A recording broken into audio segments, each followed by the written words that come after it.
के सीओ ने एक बयान दिया जो उत्तर प्रदेश की सियासत में एक बड़ा मुद्दा बन गया। सीओ सुरक्षा से खिलवाड़ करने वालों के इलाज की बात करते हैं तो विपक्षी परेशान हो जाते हैं। रिपोर्ट देखिए।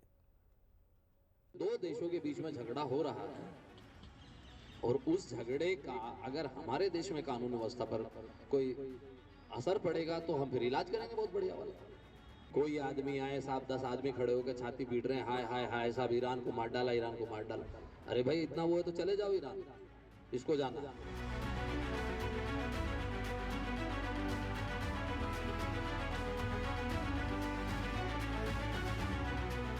संभल सीओ का नमाजियों को अल्टीमेटम अब यूपी की सियासत में बड़ा मुद्दा बन चुका है। सीओ ने ईरान के लिए छाती पीटने वालों का इलाज करने की बात कही तो विपक्ष के कई नेता परेशान हो उठे। सीओ कुलदीप सिंह तो अपनी वर्दी का फर्ज निभा रहे थे, जनता की सुरक्षा का संकल्प लेकर रोड मैप बना रहे थे, रीलबाजों की रेल बनाने की तैयारी कर रहे थे। दूसरी ओर सियासी रोटियां सिक रही थीं। शांतिपूर्ण और सौहार्दपूर्ण माहौल बनाने में जुटे पुलिसकर्मी को बदनाम करने की तैयारी हो रही थी। कुछ विपक्षी नेताओं के सोशल मीडिया पोस्ट इसी ओर इशारा कर रहे हैं। सपा सांसद जियाउर रहमान बर्क ने लिखा, पुलिस का काम नागरिकों की सुरक्षा सुनिश्चित करना है, न कि धमकी भरी भाषा का इस्तेमाल कर डर का माहौल बनाना। एक अधिकारी को कानून और संविधान की बात करनी चाहिए, न कि धमकी और अपमानजनक शब्दों का प्रयोग करना चाहिए। दूसरी ओर कांग्रेस सांसद इमरान प्रतापगढ़ी ने लिखा, ईरान के नाम पर जिनको खुजली मची है उनका इलाज करने की बात करने वाले संभल के सीओ से कोई पूछे कि जो इजराइल को फादरलैंड बता रहे हैं, नेतन्याहू और ट्रंप के नाम पर सोशल मीडिया पर अपने ही हमवतन भाइयों को गालियां दे रहे हैं, उनका इलाज कौन करेगा।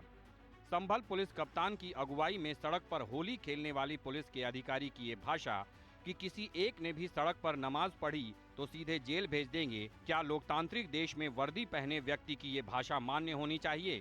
संभल पुलिस के अधिकारियों ने पीस कमेटी की मीटिंग में जो भाषा इस्तेमाल की वो कम से कम अमन और भाईचारे वाली तो बिल्कुल भी नहीं थी। सिंह, जिनका नाम कुलदीप सिंह है, मुसलमानों की पीस कमेटी की मीटिंग ले रहे थे जिसमें मुसलमानों को धमकाते हुए नजर आ रहे हैं।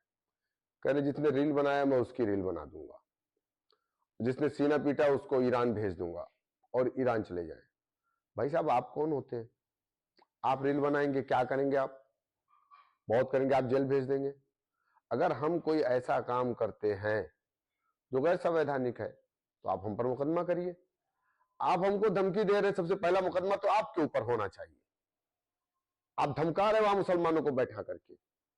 आपने क्या समझ रखा है मुसलमानों को? कितना कमजोर समझ रखा है मुसलमानों को? बीजेपी के नेता जहां पुलिसकर्मी के अल्टीमेटम की सराहना कर रहे हैं और कानून व्यवस्था को पुख्ता करने वाला कदम बता रहे हैं, तो विपक्षी सियासी दलों के प्रवक्ता यूपी में आम जनता की सुरक्षा को सवालों के कटघरे में खड़ा कर रहे हैं।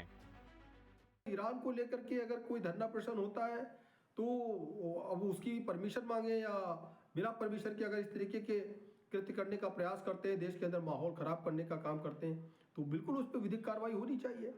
अब जो लोग कह रहे हैं कि नहीं ये संविधान से देश चलेगा या इस तरीके की बातों से चलेगा, तो ये संवैधानिक प्रक्रिया के अंतर्गत ही है कि आप रोड जाम ना करें और किसी दूसरे देश के समर्थन या विरोध में इस तरीके का कोई कार्य ना करे, इससे देश के अंदर माहौल खराब हो। कानून व्यवस्था के नाम पर उत्तर प्रदेश में चारों तरफ हाहाकार मचा हुआ है।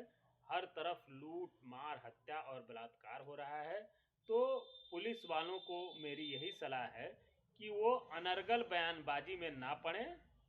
उनका जो काम है कानून व्यवस्था को चुस्त दुरुस्त करना, लोगों के अंदर से भय को निकालना, वो सुनिश्चित करें। भाई साहब आप कौन होते हैं?